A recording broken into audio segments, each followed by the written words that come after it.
Alright, so my fitness journey, part two. Picking up where I left off last time, which that last video was actually a couple years ago. And at this point, I have overcome the tight Achilles tendon, soleus. So I've gotten my range of motion back, and that injury has also recovered. And I have fixed my bigger left upper trapezius than my right.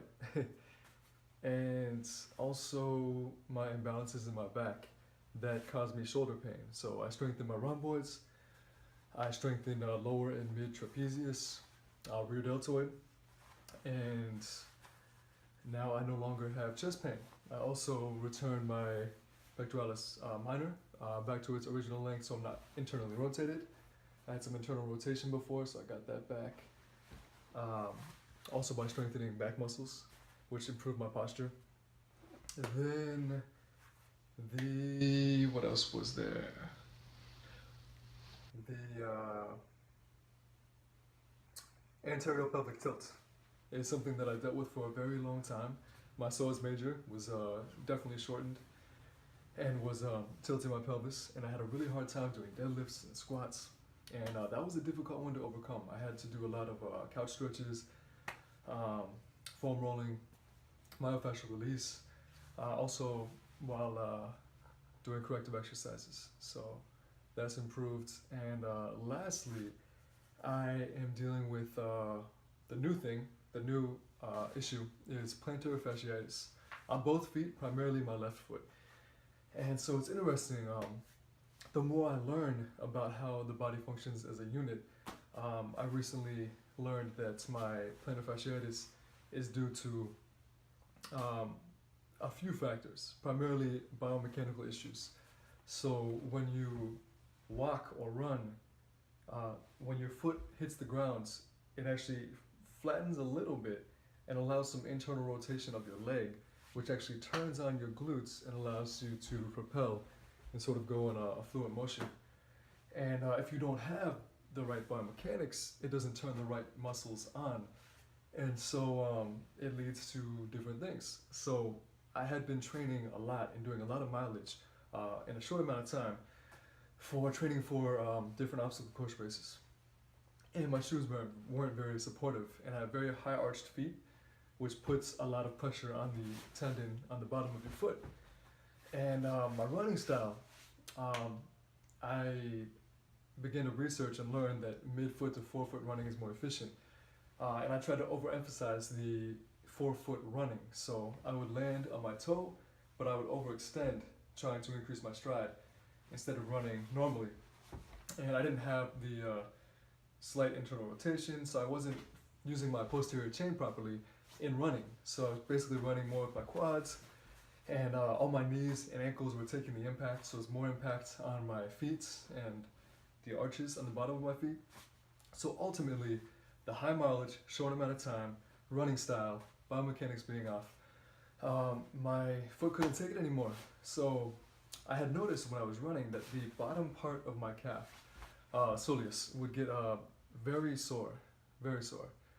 And I thought that was normal, but it was because my running style was not what it should be. So mid-foot is good.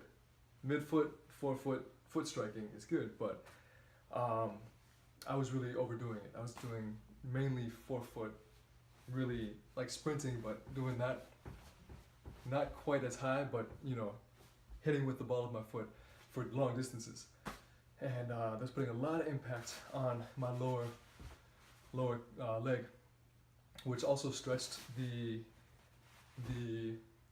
heel, the tendons on the heel that attach from the other side. So I had that happening underneath my foot and also on the back. And so that led to plantar fasciitis. And so as a result, I now have a bursa, a little ball on the bottom of my heel on my left foot and one developing on my right. And it hasn't calcified yet, which is a huge symptom of, developed symptom of plantar fasciitis, where it actually starts calcifying to protect the tendon from the repeated strain. So luckily it's easier to reverse. I just have to get the flexibility back, roll out the bottom of my foot, let it rest.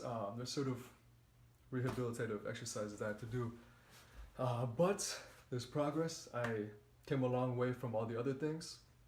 Unfortunately, time shows all imbalances, and I began lifting when I was 16 years old and learned the hard way. I didn't have a personal trainer. There weren't a lot of resources online at that time. I mean, even now, there's so much conflicting material online that it's hard to know what is accurate. So, anyways, 10 years later, I dealt with all these different imbalances that I had created through training my entire life on my own. So, I've corrected most of them. Last thing is my foot, plantar fasciitis.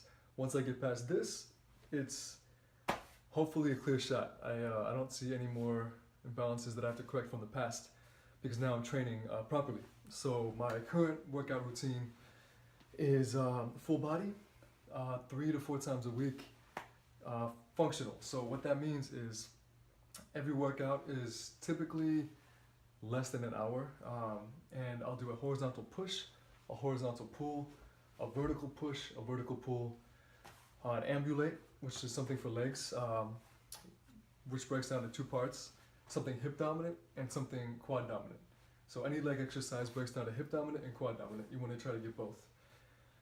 And also core, a twisting motion for core and something else for core. And then arm extension and arm flexion. So full body, 2 to 3 sets on each one of those, a couple exercises, and it works well.